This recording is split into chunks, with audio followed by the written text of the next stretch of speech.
Hello. Hello রূপা। হ্যাঁ বল লক্ষ্মী। এই বলছি কি, স্নিগ্ধার বাবা এসেছে গ্রাম থেকে। তো আমি কি করব? কোনো নোংরা বাজে বেইমান মেরে ব্যাপারে না আমার কোনো ইন্টারেস্ট নেই। ওর বাবা একবার তোর সঙ্গে দেখা করতে চাইছে। স্নিগ্ধা ছিল একটা বন্ধুরূপী শয়তান, তো ওর সাথেই আমি কোনোদিনও দেখা করতে চাই না। তো ওর বাবার সাথে দেখা করে আমি কি করব? আর কেনই বা দেখা করতে চাইছেন উনি? কারণটা আমি ঠিক জানি না, আর তোদের বন্ধুত্বের মধ্যে কি হয়েছে না হয়েছে সেটা তো আর ওর বাবা জানে না। তার অপরাধটা কিসের বলতো? ওর বাবা যেহেতু তোর সঙ্গে দেখা করতে চাইছে, একবার দেখা কর না প্লিজ। তা কোথায় উনি? উনি ট্রেনেই আছেন, আর কিছুক্ষণের মধ্যেই উনি স্টেশন পৌঁছে যাবেন। আমি ফ্রেশ হয়ে নিজে গিয়ে নিয়ে আসছি। তুই তো সব জানিস, এমনিতেই আমাদের হস্টেলে মেল অ্যালাউড নেই। তুই বরং একটা কাজ কর, ওনাকে নিয়ে পার্কের সামনে আয়, আমিও ওখানেই আসছি। আর শোন, আমার কাছে না 5 মিনিটের বেশি কিন্তু টাইম নেই। ঠিক আছে, তুই বরং পার্কের সামনে আয়, আমি ওনাকে নিয়ে আসছি। কিন্তু তুই স্নিগ্ধার জন্য ওর বাবাকে কিছু বলিস না। ওরকম টাইপের মেয়ের সাথে তো আমি আর কোনো কন্ট্যাক্ট রাখবো না। এই শেষবারই ওর বাবার সাথে দেখা করব, ব্যাস, আর না। বুঝেছিস তো? ভালো মতন বুঝে নে।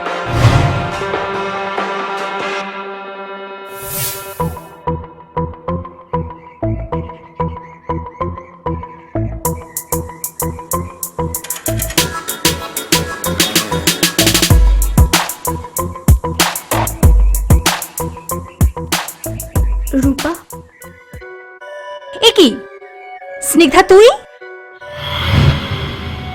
তোর এত বড় সাহস, তুই আমার সামনে এসে দাঁড়িয়েছিস? রূপা এত রাগ করিস না, আমার কথা মন দিয়ে শোন। কি শুনবো? তোর লজ্জা করে না আমার সামনে এসে দাঁড়াতে? প্রিয় বান্ধবীর সাথে কথা বলতে লজ্জা কিসের রূপা? প্রিয় বান্ধবী? কে প্রিয় বান্ধবী?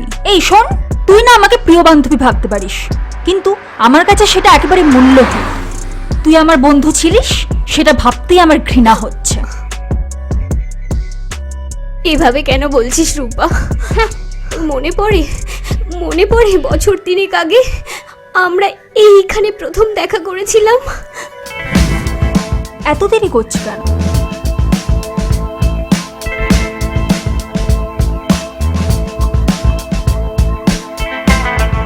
এখনই রূপার সঙ্গে তোর পরিচয় করিয়ে দিচ্ছি। এই রূপা!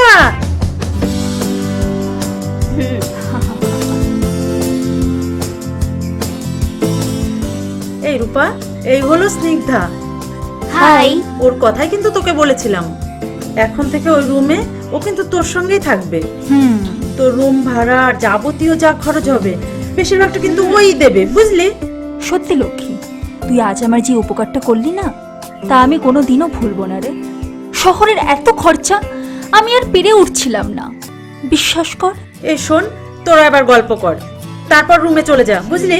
আর সবকিছু কিন্তু ওকে বুঝিয়ে দিস। তো আমি আজকে চলি, আমার কিন্তু অফিস আছে। আর এর পরের দিন এসে সবাই মিলে আড্ডা মারবো। সানডেতে আমার ছুটি আছে, তো ব্যাগটা রাখে। হ্যাঁ ঠিক আছে। এই আমি কিন্তু আসছি, বুঝলি? টাটা। শোনো, তোমাকে না টাকা পয়সা নিয়ে আর কোনো চিন্তা করতে হবে না রূপা। তোমার নাম করেই কিন্তু আমি আমার বাপিকে রাজি করিয়েছি, নয়তো আমার বাবা তো এই কলকাতার মতো শহরে একা একা কিছুতেই পড়াশোনা করতে দিত না। তুমি না, তুই বল, আজ থেকে উই আর বেস্ট ফ্রেন্ড।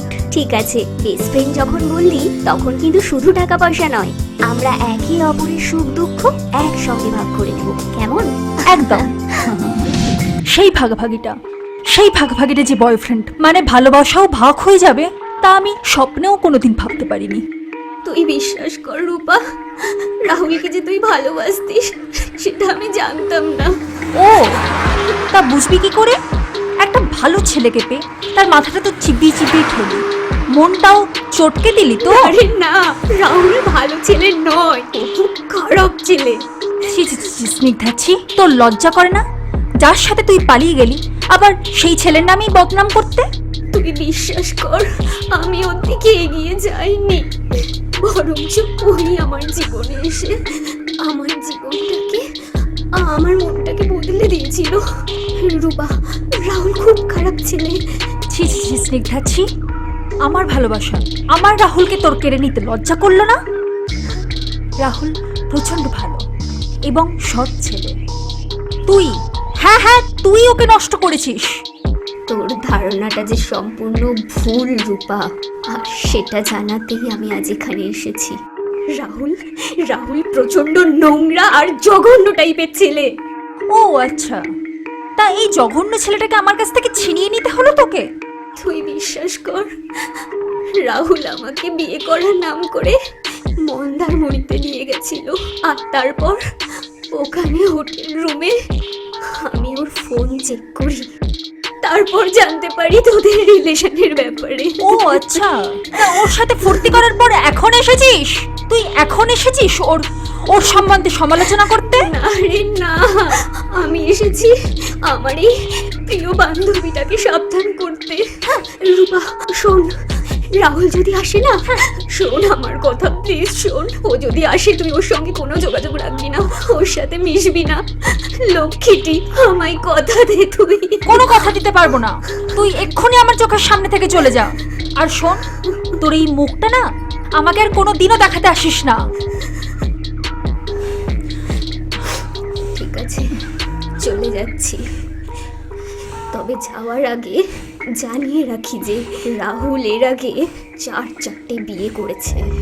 হ্যাঁ, মেয়েদের জীবন নষ্ট করাটা না ওর পেশা।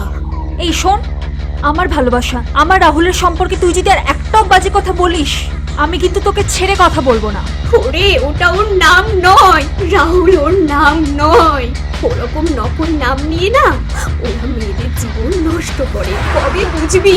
সেটা তোকে দেখতে হবে না, তুই এত নাটক না করে না এখান থেকে এক্ষুনি চলে যা। তোকে দেখলে আমার মাথাটা জাস্ট গরম হয়ে যাচ্ছে। ঠিক আছে, আমি চলে যাচ্ছি রূপা, আর কোনোদিনও হয়তো তোদের সঙ্গে দেখা হবে না, কথা দিচ্ছি। কিন্তু আমার বাবা আসলে না, প্লিজ আমার বাবাকে অপমান করিস না, মানুষটা নিতে পারবে না। তুই যা।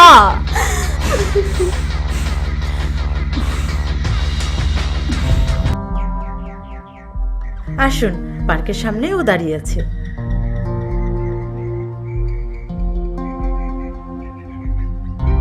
এই রূপা, ইনি হলো স্নিগ্ধার বাবা। নমস্কার, আর কাকু, মা। এই হলো রূপা। নমস্কার। কি বলার আছে তাড়াতাড়ি বলুন, আমার হাতে একদম সময় নেই। স্নিগ্ধার মুখে তোমার কথা অনেক শুনেছি মা, তাই তোমার সঙ্গে আজকে একটু দেখা করতে এলাম। হ্যাঁ হ্যাঁ ঠিক আছে, যা বলার আছে তাড়াতাড়ি বলুন, আমার না অনেক কাজ আছে। বেশি সময় নেব না মা, জানি তুমি খুব ব্যস্ত মা। আগামী সোমবার স্নিগ্ধার শ্রাদ্ধ শান্তি অনুষ্ঠান। তোমরা তো হরিহর আত্মা ছিলে মা, একসাথে থাকতে। ওর মা তোমার কথা খুব বলতো জানো। তোমরা অবশ্যই এসো মা, নইলে আমার মেয়েটা যে মরেও শান্তি পাবে না মা। মানে কি কে কাকু? কার শ্রাদ্ধ শান্তি? তোমাদের বন্ধু স্নিগ্ধ। কি হয়েছিল? কি হয়েছিল আমি জানি না মা, গত 28 তারিখ মন্দারমণির এক হোটেলে স্নিগ্ধমান লাশটা পাওয়া যায়। কি হলো ওখানে, কারা মারলো ওকে, আমি কিচ্ছু জানি না মা। ও যখন নেই তোমরাই আমার মেয়ের মতো। তোমরা অবশ্যই এসো মা, অবশ্যই এসো মা, তোমরা অবশ্যই এসো মা, তোমরা অবশ্যই এসো, তোমরা অবশ্যই এসো।